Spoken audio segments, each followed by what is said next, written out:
Good morning students, welcome online classes. Students, हमने पिछले video के माध्यम से जो कक्षा 11 भौतिक भूगोल पाठ है, उस भौतिक भूगोल के पाठ में 3 यूनिट है वो कंप्लीट कर ली है। हमने पृथ्वी की आंतरिक संरचना, सेल और भूआकृति प्रक्रियाएं उनको पढ़ा। जो अगला लेसन था, लेसन नंबर 7 जो था, वो आपके कोर्स से जो 40% कोर्स हटाया गया उसके अंतर्गत हटा दिया गया। इस प्रकार हमारी 3 यूनिट है वो कंप्लीट हो जाती है। आज हम जो पृथ्वी के आंतरिक संरचना, पृथ्वी के निर्माण और स्थलाकृतिक प्रतिरूपों के बारे में पढ़ चुके हैं और इसके साथ ही हमारी जो स्थल मंडल की यूनिट है वो कंप्लीट हो चुकी है। आज हम दूसरी यूनिट स्टार्ट कर रहे हैं, वो है वायुमंडल की। तो इस वायुमंडल की यूनिट के अंतर्गत हम देखें तो कौन कौन से लेसन आएंगे। वायुमंडल की यूनिट के अंतर्गत एक तो आपके वायुमंडल की संरचना, जो वायुमंडल का स्ट्रक्चर है वो एक तो वायुमंडल के तत्वों के संदर्भ में और एक वायुमंडल की परतों के संदर्भ में।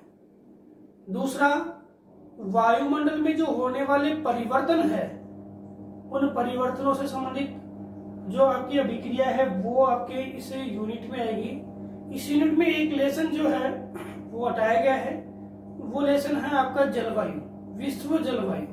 और बाकी लेसनों को एजीटीसी यूनिट में रखा गया है। विश्व जलवायु का कोपेन का वर्गीकरण था, उसको इस यूनिट से हटाया गया है। तो हम आज की वीडियो के माध्यम से वायुमंडल के बारे में देखते हैं कि वायुमंडल क्या है। तो देखो, एक ऐसा बिंदु है जिसको आप छोटी क्लासों से भी पढ़ते आ रहे हो कि वायुमंडल क्या है, एटमॉस्फेयर क्या है। तो एटमॉस्फेयर जो है ये हमारी पृथ्वी का भाग है। इस पृथ्वी के चारों तरफ जो वायु का आवरण है, किसका आवरण है? वायु का आवरण है।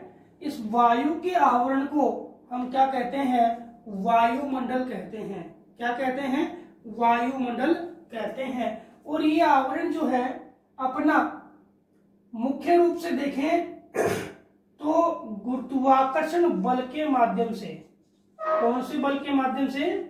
गुरुत्वाकर्षण बल के माध्यम से इस पृथ्वी के भाग से क्या है? जुड़ा हुआ है। पृथ्वी के भाग से क्या है? जुड़ा हुआ है। मुख्य रूप से देखें तो सघनतम स्वरूप वायुमंडल के आवरण का जो स्टालर ने बताया, स्टालर ने कहा कि 97% वायु के कुल द्रव्यमान का आपके 29 किलोमीटर तक फैला हुआ है। कितना? 29 किलोमीटर तक फैला हुआ है। और इसके ऊपर देखें तो वायुमंडल का कंप्लीट विस्तार लगभग 10,000 किलोमीटर तक है। कितना है? 10,000 किलोमीटर तक है। जो पृथ्वी जो है वो सौरमंडल का एक ऐसा ग्रह है जिसमें आपके क्या मिलता है? वायुमंडल मिलता है। और इस वायुमंडल के कारण ही पृथ्वी जो है उस पे जीवन संभव है। पृथ्वी पे क्या है? जीवन संभव है। तो इंपोर्टेंट हुआ कि नहीं हुआ? वायुमंडल पृथ्वी पे जीवन को आरंभ करने का और जीवन को विकसित करने का सबसे महत्वपूर्ण रोल निभाता है। कौन? वायुमंडल। अब वायुमंडल जो हमारी पृथ्वी पर है, इस वायुमंडल में कौन कौन से तत्व मिले हैं और वायुमंडल की संरचना है वो परतीय रूप से कितने भागों में है, इसको हम अपने इस लेसन के माध्यम से पढ़ेंगे। सबसे पहले हम देखते हैं, ये तो समझ में आ गया कि हमारी पृथ्वी के चारों तरफ जो गैसीय आवरण है उसको हम क्या कहते हैं? वायुमंडल कहते हैं। क्या कहते हैं? वायुमंडल कहते हैं। और वायुमंडल पृथ्वी पर पूरे सौरमंडल में एक ऐसा अनुपम अनोखा परिदृश्य है जिसके कारण क्या है? जीवन संभव है। स्टालर ने कहा कि 97% जो आपके द्रव्यमान का भाग है वायुमंडल में वो 29% तक है। और वैसे हम इसकी ऊंचाई की बात करें तो ये है 10,000 किलोमीटर है। उसके बाद क्या आ जाएगा, अंतरिक्ष आ जाएगा। और वायुमंडल जो है पृथ्वी पर किस आधार पे जुड़ा हुआ है, वो गुरुत्वाकर्षण बल के आधार पर जुड़ा हुआ है। ये बातें आपकी नॉर्मल बातें वायुमंडल से हैं। अब हम बात करें कि वायुमंडल है उसके जो संरचना की बात करें तो वायुमंडल की संरचना में आपके 3 मुख्य तत्व, एक तो वायुमंडलीय संरचना जो है उसमें आपके 3 संरचना, यहां पे मैं संगठन की बात कर रहा हूं, स्ट्रक्चर। जो संगठन है उसमें आपके 3 मुख्य तत्व है, एक तो है गैस, एक है जलवाष्प और एक है आपके तीसरा धूल के कण। इन तीनों के कारण वायुमंडल का निर्माण हुआ है और ये तीनों ही वायुमंडल में अहम भूमिका निभाते हैं।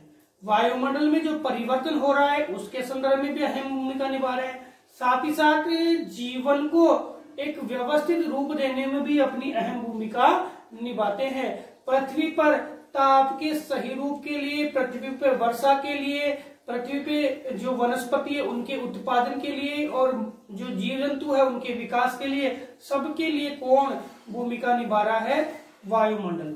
क्योंकि हम जल है उसको पिए बिना कुछ समय तक रह सकते हैं, लेकिन जो गैस है, हमारी प्राण वायु है, उसको ग्रहण किए बिना नहीं रह सकते।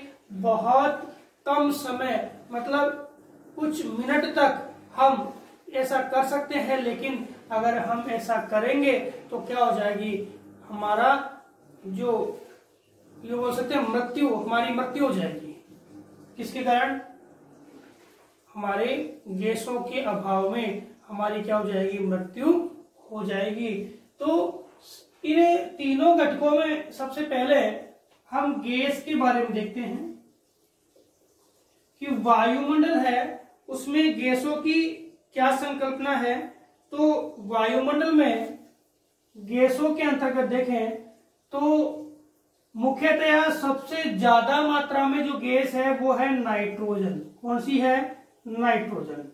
और दूसरे नंबर पे आती है ऑक्सीजन और तीसरे नंबर पे आती है ऑर्गन। तीसरे नंबर पे कौन सी आती है, ऑर्गन।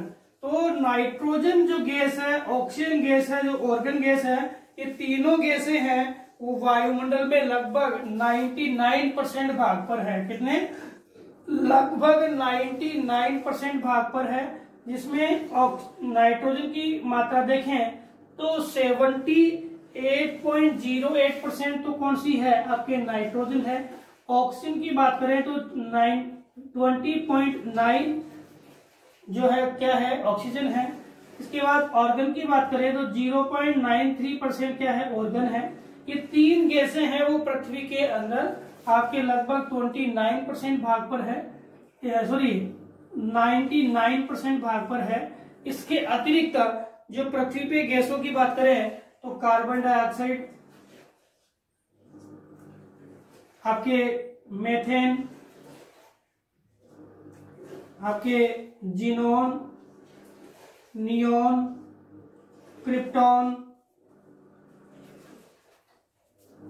हीलियम, हाइड्रोजन, ये गैसें आपके पृथ्वी के वायुमंडल में पाई जाती है।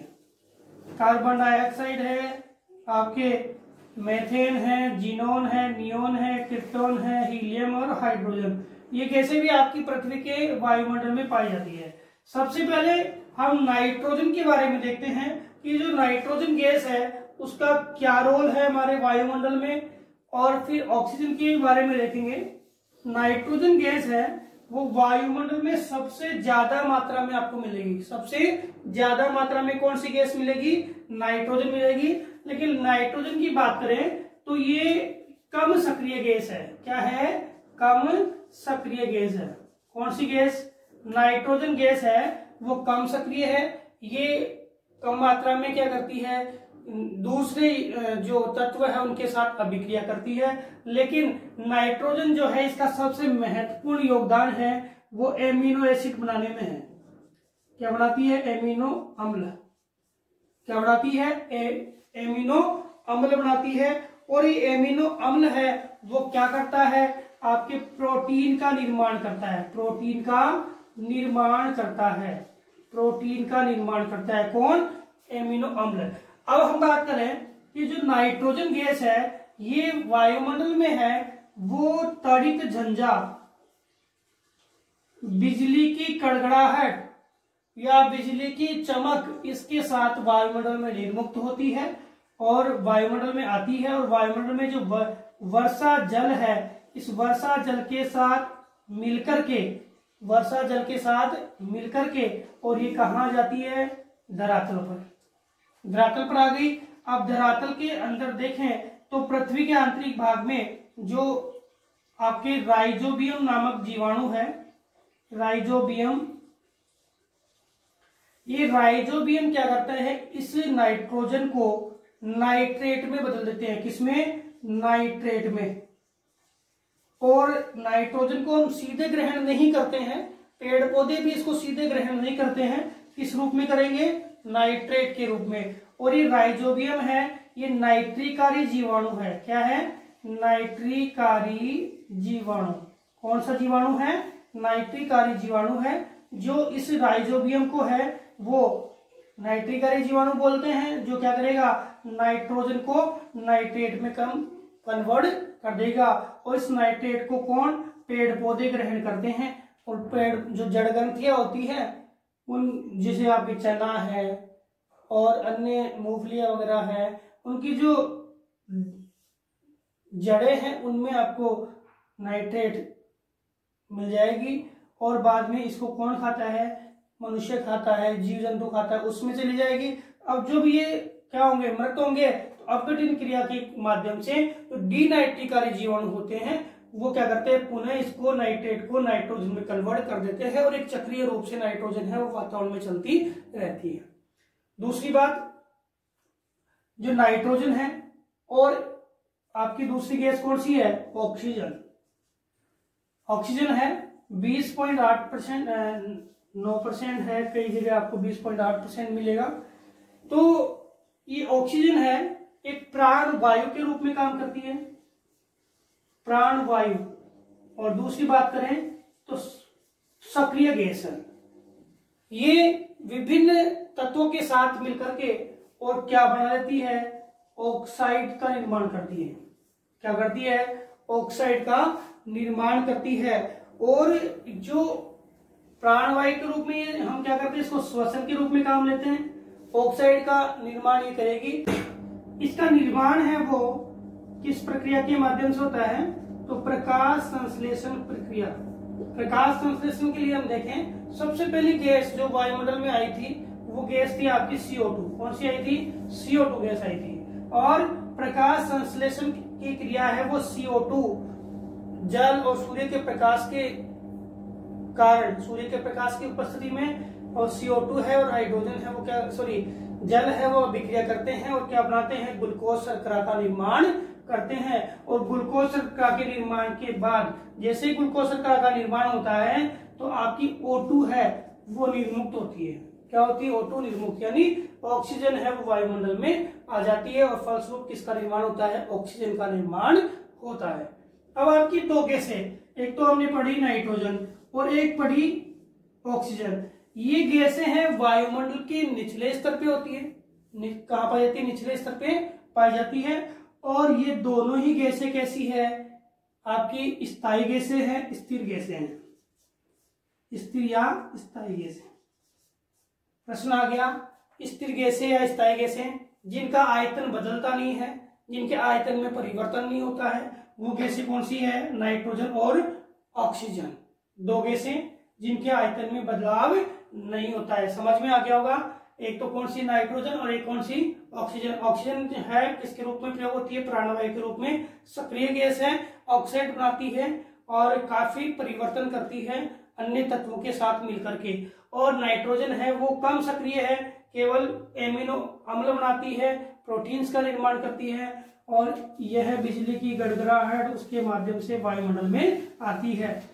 इसके बाद जो आपकी ऑर्गन गैस है, ये अक्रिय गैस है ऑर्गन कैसी है, अक्रिय गैस है।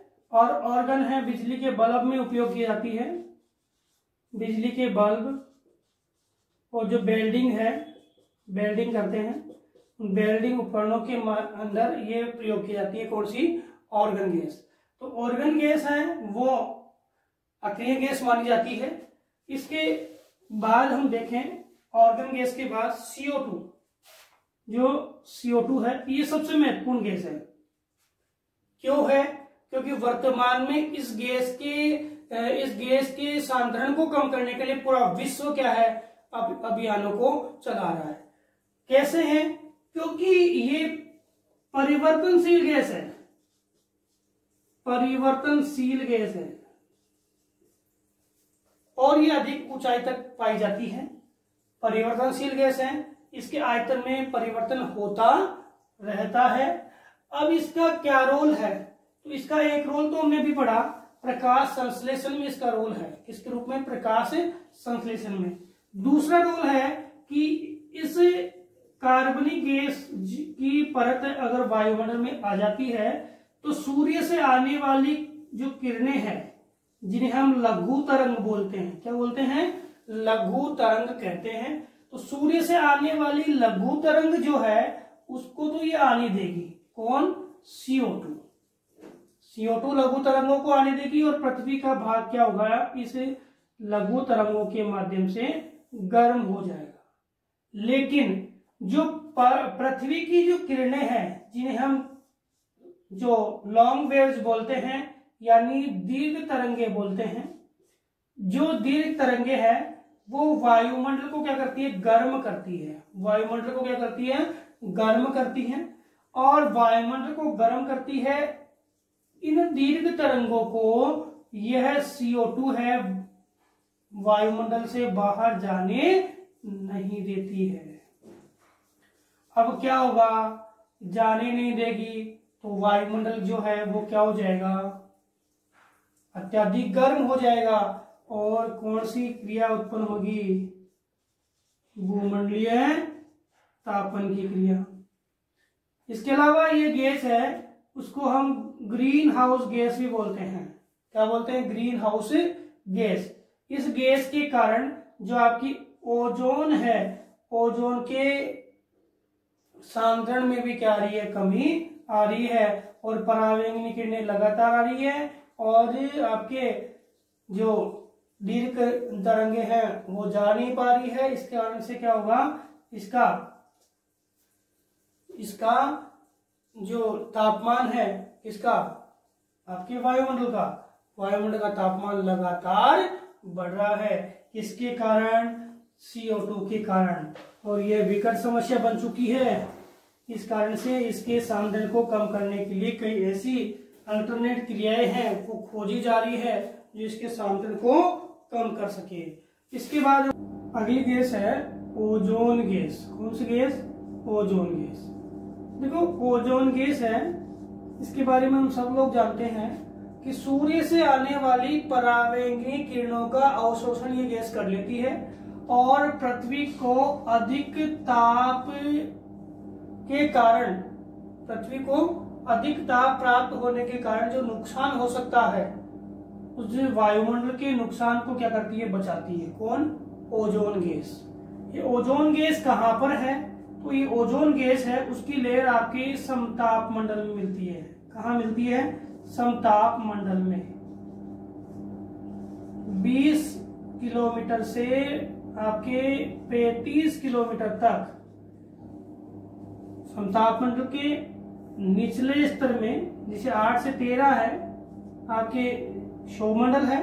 क्षोभमंडल के बाद जो समान ताप वाला मंडल है इसमें 20 किलोमीटर से लेके और 50 किलोमीटर समताप मंडल है। यहाँ तक देखें तो तापमान में अचानक क्या आती है, वृद्धि आती है, क्योंकि यहाँ पे कौन सी गैस है, ओजोन गैस पाई जाती है। कौन सी गैस पाई जाती है, ओजोन गैस पाई जाती है। और 50 किलोमीटर के बाद इसमें तापमान में पुनः गिरावट आ जाती है। तो ओजोन गैस है वो वायुमंडल में हमारे लिए या पृथ्वी के लिए हमारी पूरी पृथ्वी के लिए सबसे महत्वपूर्ण रोल निभाती है कौन? Ozone gas. लेकिन वर्तमान में हमारे जो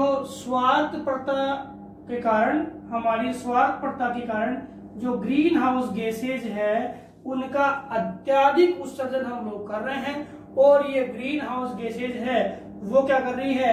ओजोन परत में शरण कर रही है। ओजोन परत को क्या कर रही है? तोड़ रही है। ओजोन परत को तोड़ने का मतलब क्या है? ये ग्रीन हाउस गैसेज है वो ओजोन गैस का क्या ले रही है? स्थान ले रही है। ओजोन गैस का क्या ले रही है? स्थान ले रही है। और इसको हम क्या बोलते हैं? Ozone layer defect. क्या बोलते हैं? Ozone layer defect. Ozone layer defect बोलते हैं। और यह है क्या परेशानी, क्या समस्या उत्पन्न कर रहा है? तो यह समस्या उत्पन्न कर रहा है कि जो सूर्य से आने वाली परावैंगनी किरणें हैं, ओजोन की जगह वो जो ग्रीन हाउस गैसें आ गई, तो परावैंगनी किरणें सीधी की सीधी कहाँ आएगी? धरातल पे आएगी। और यह कई प्रकार के रोग उत्पन्न करेगी, ताप में वृद्धि करेगी। और जब हमारी वायुमंडलीय क्षेत्र से आपकी दीर्घ तरंगे जाएगी तो उनको भी रोकेगी और वायुमंडल के ताप को बहुत ज्यादा बढ़ा देगी। कौन? ये ग्रीन हाउस गैसें। तो वर्तमान में अभी मैंने बताया था कि ओजोन जो परत है उसके क्षरण और CO2 जैसी कार्बनिक गैसें हैं, उनकी वृद्धि के कारण वायुमंडल में तापमान वृद्धि जैसी समस्या उत्पन्न हो रही है। तो ये गैसें हैं जो वायुमंडल में मुख्यतया अपनी भूमिका निभाती है।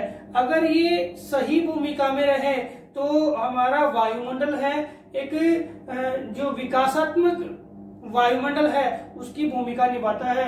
लेकिन गैसों के आयतन में बदलाव आ रहा है वर्तमान मानव स्वार्थपरता के कारण, तो यह गैसें हमारे लिए अभिशाप भी बनती जा रही है। कौन सी गैसें? कार्बनिक गैसें। कौन सी गैसें? कार्बनिक गैसें। इसके बाद दूसरे तत्व की हम बात करें, वो है जलवाष्प। जलवाष्प, देखो जलवाष्प हम सब लोग जानते हैं वायुमंडल में आर्द्रता। वायुमंडल में आर्द्रता यानी वायुमंडल में जल की मात्रा कौन से रूप में रहती है? वाष्प के रूप में रहती है। और इसको ही हम क्या बोलते हैं? जलवाष्प बोलते हैं। कहा जाता है कि वायुमंडल के कुल आयतन के लगभग 4 से 5% भाग पर आपके जलवाष्प है। कितने? 4 से 5% भाग पर आपके जलवाष्प है। और जलवाष्प की मात्रा आपके लगभग 10 से 15 किलोमीटर, यानी वायुमंडल में 0 से कितना? लगभग 15 किलोमीटर के ऊंचाई तक आपके जलवाष्प की मात्रा देखने को मिलेगी। अब आप कहोगे साहब ये जलवाष्प का क्या रोल है? वायुमंडल में जलवाष्प का क्या रोल है? तो वायुमंडल में जलवाष्प जो है वो कंबल का काम करता है। किसका? कंबल का काम करता है। कैसे करता है? कि जो ताप है लघु तरंगों के रूप में आता है उसका भी ये अवशोषण करता है, उसका भी अवशोषण करता है। तो वायुमंडल को अत्यधिक गर्म होने से रोकता है। और जब हमारे दीर्घ तरंगे जा रही है बाहर तो उनका भी अवशोषण करता है। दीर्घ तरंगे जा रही है उनका भी क्या करता है? ये अवशोषण करता है। कौन? जल की बूंदे। और ये क्या करता है? अवशोषण करेगा तो वायुमंडल को अत्यधिक ठंडा होने से रोकेगा। तो वायुमंडल को अत्यधिक ठंडा होने से रोकेगा और वायुमंडल को अत्यधिक गर्म होने से रोकेगा। और कंबल यही काम करती है, न ज्यादा ठंडा होने देगी न ही ज्यादा गर्म होने देगी।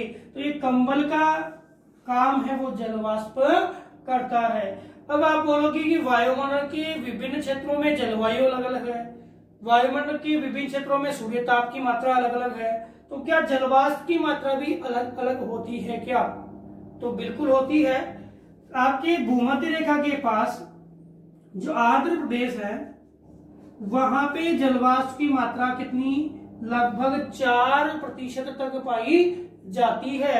और हम ध्रुवों की ओर चले या शीत मरुस्थल या ठंडे प्रदेश जो है उनकी ओर चले, तो यहाँ पे जलवाष्प की मात्रा आपको 1%, जलवाष्प की मात्रा कितनी, 1% देखने को मिलेगी। कहा, भूमध्य रेखा के पास तो कितनी, 4%, और शीत मरुस्थल या ठंडे प्रदेश या जो ध्रुवीय प्रदेश है वहां पे आपको कितनी, 1% जलवाष्प की मात्रा देखने को मिलेगी। तो समझ में आ गया कि जलवाष्प जो है वायुमंडल में किसका रूप है, कंबल का रूप धारण करता है। इसके अलावा जलवाष्प का क्या रोल है, तो इसके अलावा जलवाष्प है वो क्या करता है, संघनन क्रिया। संघनन क्रिया से क्या बनेंगे, बादल, और बादलों से क्या होगी, वर्षा। तो वर्षा में भी क्या है, जलवाष्प सहायक होता है। वर्षा में भी क्या होता है, जलवाष्प सहायक होता है। संघनन क्रिया में भी क्या है, जलवाष्प क्या होता है, सहायक होता है। तो जलवाष्प भी हमारे लिए बड़ा इंपॉर्टेंट तत्व है जो वायुमंडल में है, और इसके माध्यम से बदलाव, जैसे चक्रवात आना, चक्रवातीय क्रियाएं होना, दाब है वो बढ़ना कम होना, ताप का बढ़ना कम होना, ये क्रियाएं भी है, उनको भी क्या है, जलवाष्प प्रभावित करता है। इसके बाद जो तीसरा बिंदु है, धूल के कण। ये धूल के कण है, वो भी आप बोलोगे साहब धूल के कण क्या इंपोर्टेंस रखेंगे, तो धूल के कणों की भी क्या है, महत्वता है कहां पर, हमारे वायुमंडल में। तो सबसे मुख्य बात है कि जो धूल के कण है वो आर्द्रता ग्राही होते हैं, आर्द्रता ग्राही होते हैं। और आर्द्रता ग्राही होते तो आपने देखा होगा कि वायुमंडल में जो जलवाष्प है इसको ये ग्रहण कर लेते हैं, और ग्रहण करने के बाद आपने देखा होगा कि धुंध, कोहरा या संघनन की क्रिया जो होती है वो किसके कारण होती है, इन धूल के कणों के कारण होती है। किसके कारण होती है, धूल के कणों के कारण होती है। और बादल भी बनते हैं, वर्षा भी होती है इस संघनन की क्रिया के माध्यम से, वो भी किसके कारण से होती है, धूल के कणों के कारण होती है। और ये धूल के कण है वो वायुमंडल में देखो ताप ग्रहण करने का वायुमंडल में कोई माध्यम है तो वो धूल के कण ही है। सूर्य ताप आ रहा है या पृथ्वी का ताप आ रहा है, वायुमंडल में ऐसे ताप थोड़ी मिल जाएगा। वायुमंडल में धूल के कण क्या है, ताप को ग्रहण करेंगे और वायुमंडल को क्या करेंगे, गर्म कर देंगे। तो ये धूल के कण है वो वायुमंडलीय ताप को बढ़ाने में क्या है, सहायक होते हैं। और जो सवनीय धारा है, सवनीय धारा है, तो सवनीय धारा के माध्यम से ये धूल के कण क्या करते हैं, ऊंचाई तक, पार्थिव किरणों के माध्यम से गर्म हुआ तो पार्थिव किरणों के माध्यम से गर्म हुआ तो ये ऊंचाई तक क्या है, सवनीय धाराओं के माध्यम से पूरे वायुमंडल में ताप की क्या करते हैं, वृद्धि करते हैं। कौन, धूल के कण। इसके अलावा धूल के कणों का क्या रोल है, तो धूल के कणों का रोल है कि सुबह, प्रातःकाल और शाम को सूर्य का जो लाल रंग है दिखाई देता है हमें। सूर्य का रंग कैसा है, लाल दिखाई देता है, लालिमा लेवल दिखाई देता है। वो भी किसके कारण होता है, धूल के कण जो है वो सूर्य की किरणों से क्या करते हैं, प्रकीर्णन करते हैं। उसके कारण सूर्य का जो लाल रंग है वो हमें दिखाई देता है सुबह और शाम, सुबह और शाम। इसके अलावा आसमान का जो रंग है वो हमें कैसा दिखाई देता है, नीला। वो भी किस कारण है, सूर्य की जो किरणें हैं वो धूल के कणों के साथ क्या करती है, प्रकीर्णन करती है। उसके कारण क्या है, हमें आसमान का रंग है वो नीला दिखाई देता है। तो धूल के कण है वो सूर्य के लाल रंग सुबह और शाम और आसमान के नीले रंग को हमें दिखाने में क्या है, सहायता प्रदान करते हैं। नीला रंग दिखाई देता है हमें किसका, आसमान का, धूल के कणों के कारण। और सूर्य का लाल रंग सुबह और शाम दिखाई देता है, वो भी किस कारण, धूल के कणों के कारण। आर्द्रता ग्राही होते हैं, धुंध कोहरा संघनन की क्रिया में सहायक होते हैं। कौन? धूल के कण। वायुमंडल में ताप ग्रहण करने में सहायक होते हैं और सवनीय माध्यम क्रियाओं के माध्यम से ये वायुमंडल के विभिन्न ऊपरी छोर तक तापमान को भी क्या है पहुंचाते हैं। कौन? धूल के कण। तो विद्यार्थियों आज हमने इस वीडियो के माध्यम से जाना कि वायुमंडलीय संरचना है, उसमें गैस है, जलवाष्प है और धूल के कण, ये सभी अपने महत्व को हमारे सामने रखते हैं और सबकी महत्वता अपनी जगह पर है। और इसमें कुछ भी बदलाव होता है तो वायुमंडल में कई प्रकार की समस्या उत्पन्न हो जाती है। तो विद्यार्थियों आज हमने वायुमंडल के संगठन के बारे में जाना। अगले वीडियो के माध्यम से हम वायुमंडल की परतीय संरचना को पढ़ेंगे। धन्यवाद।